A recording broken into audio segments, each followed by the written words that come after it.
ஒரு மேடையில சோனியை நேரடி அவமானப்படுத்தினாங்க. 24 மணி நேரத்துல ஹீரோ இருந்து ஜீரோ ஆன சோனி அங்கிருந்து கிளம்பி மீண்டும் ஜப்பான் வந்த சோனி நிறுவனம் இனி இந்த வீடியோ கேம் பக்கமே போக கூடாது அப்படின்னு வெறுத்து போனாங்க. அப்படி வெறுத்து போன சோனி பிளே ஸ்டேஷன் மூலமா கேம் உலகின் சூப்பர் ஸ்டார் ஆனாங்க. 90ஸ்ல எல்லாரோட ஃபேவரட் கேம்னா மேரியோ கேம். அந்த மேரியோ கேமை தயாரிக்கும் கம்பெனி தான் நிண்டெண்டோ. இவங்க தான் அப்போதைய கேம் உலகின் ராஜா. இவங்க சொல்றது தான் திட்டம், இவங்க வைக்கிறது தான் சட்டம். அப்படி ஒரு சர்வாதிகார போக்கு இருந்துச்சு. இவங்களுக்கு கேம் செஞ்சு கொடுக்கிற கம்பெனிகளும் இந்த நிண்டெண்டோவோட சர்வாதிகார சிறையில அடைப்பட்டு கிடந்தாங்க. இன்னொரு பக்கம் சோனி மற்றும் பிலிப்ஸ் கம்பெனி இணைந்து சிடி மற்றும் சிடி டிரைவ் அப்படிங்கிற புதிய டெக்னாலஜியை இந்த உலகத்துக்கு அறிமுகப்படுத்துறாங்க. ஒரு வீடியோ கேம் கேசட்ல வெறும் 64 MB வரைக்கும் தான் ஸ்டோர் பண்ண முடியும். அதுவே ஒரு சிடினா 650 MB வரைக்கும் ஸ்டோர் பண்ணலாம். இந்த விஷயம் நிண்டெண்டோவை யோசிக்க வைக்குது. அப்படினா நாம இன்னும் நிறைய கேம்களை இருக்கலாம் அப்படின்னு யோசிக்கிறாங்க. ஒரு புதிய கேம் மிஷினை உருவாக்க பிளான் பண்ணி சோனி நிறுவனத்தை தொடர்பு கொள்றாங்க. ஆனா சோனி நிறுவனம் இதெல்லாம் வெறும் விளையாட்டு பொம்மை அப்படின்னு வீடியோ கேம்களை மதிக்க கூட இல்ல. இருந்தாலும் சோனி நிறுவனம் நிண்டெண்டோ கேட்ட கேமிங் மிஷினை தயார் செய்ய ஒத்துக்கிறாங்க. அதுக்கு காரணம் சோனி நிறுவனத்துல சவுண்ட் இன்ஜினியரா வேலை பார்க்கும் கென் குட்டராகிக்கு மட்டும் இதுதான் எதிர்காலம் அப்படின்னு புரியுது. உள்ளுக்குள்ள ஒரு டீல் நடந்துச்சு.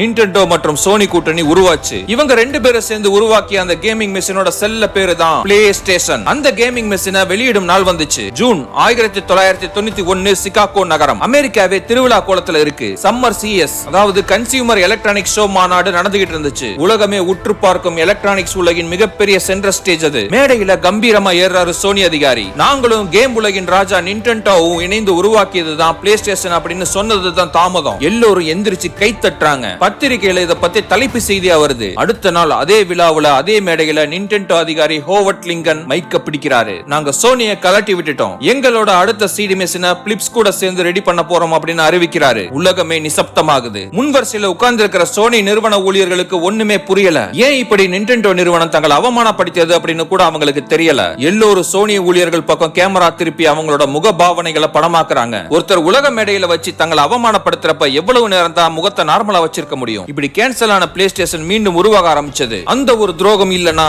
இன்னைக்கு பிளே ஸ்டேஷன் இருந்திருக்காது. கென் குட்டராகியால தான் சோனி மற்றும் நிண்டெண்டோ கூட்டணி உருவாச்சு. ஆனா அதுக்கு முன்னாடி சோனிக்கு அவர் துரோகம் செஞ்சிருந்தாரு. இந்த சோனி நிறுவனம் நிண்டெண்டோ கூட செஞ்ச போர் வெறும் ஒரு பிசினஸ் கதை மட்டும் இல்ல, ஒரு மாபெரும் வாழ்க்கை பாடம். அத பத்தி இன்ச் பை இன்ச்சா ஃபுல் வீடியோ ஃபுல் பேக்கடா என்னோட யூடியூப் சேனல்ல இருக்கு. மறக்காம கண்டிப்பா போய் பாருங்க. தேங்க்யூ.